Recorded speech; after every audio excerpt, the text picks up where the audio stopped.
नमस्कार दोस्तों, हमारे YouTube चैनल MS प्रजापति में बहुत बहुत स्वागत है। तो दोस्तों, भगवान विष्णु के इन 3 अवतारों को क्यों मिला था ये भयंकर श्राप? नारद जी के श्राप से भगवान को झेलने पड़े अनेकों दुख। माता पार्वती जी से शिव जी कहते हैं, राम जन्म के हेतु अनेका परम विचित्र एक ते एका कृपा सागर भगवान विष्णु भक्तों के हित के लिए शरीर धारण करते हैं।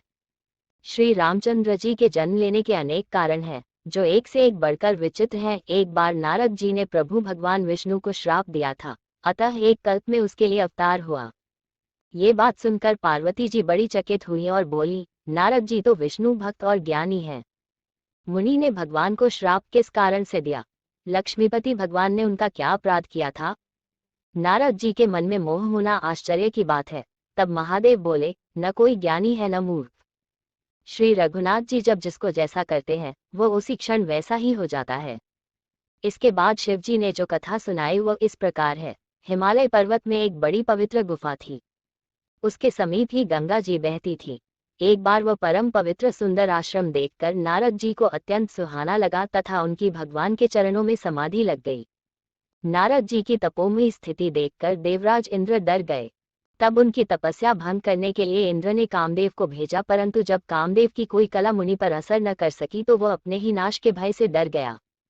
नारद जी के मन में अहंकार हो गया कि उन्होंने कामदेव को भी जीत लिया है। नारद जी तब शिव जी के पास गए और जब ये बात बताई तो उन्होंने कहा, हे मुनि, मैं तुमसे बार बार विनती करता हूँ कि जिस तरह ये कथा तुमने मुझे सुनाई है, भगवान श्री हरि को कभी मत सुनाना। चर्चा भी चले तब भी इसे छिपा जाना। नारद जी को भगवान शिव की यह शिक्षा अच्छी न लगी।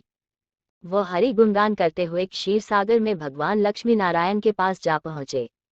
भगवान उठकर नारद जी के साथ आसन पर बैठकर बोले, हे मुनि, आज आपने बहुत दिनों बाद यहाँ पधारने की दया की। शिव जी के मना करने के बावजूद नारद जी ने कामदेव का सारा वृत्तांत भगवान लक्ष्मी नारायण को कह सुनाया।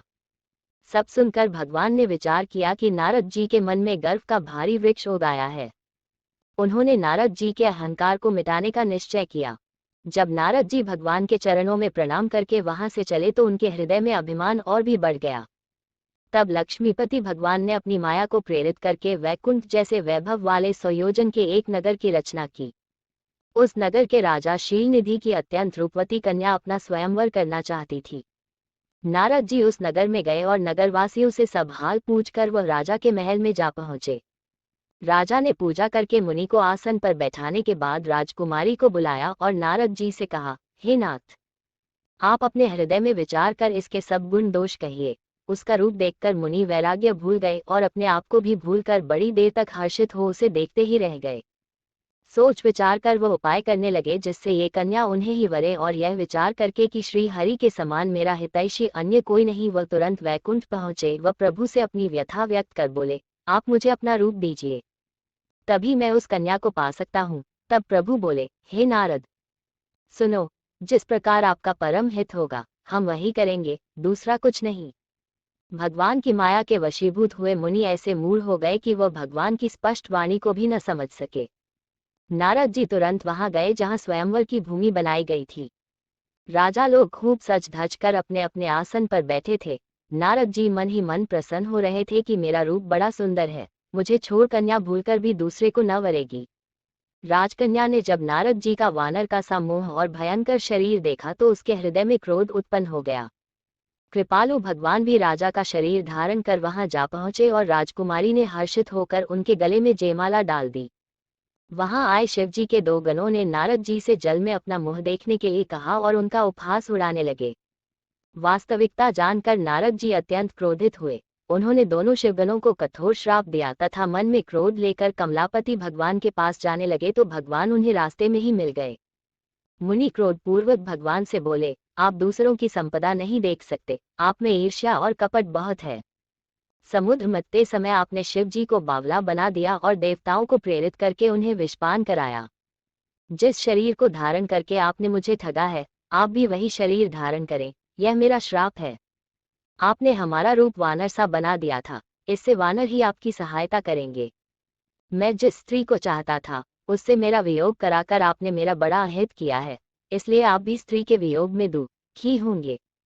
श्राप को सिर पर चढ़ाकर हृदय में हर्षित होते हुए नारद जी से कृपा निधान भगवान ने अपनी माया की प्रबलता खींच ली।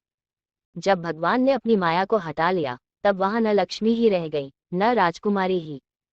तब मुनि ने अत्यंत भयभीत होकर श्रीहरि के चरण पकड़ लिए व कहा, हे शरणागत के दुखों को हरने वाले, रक्षा करें, मेरा श्राप मिथ्या हो जाए।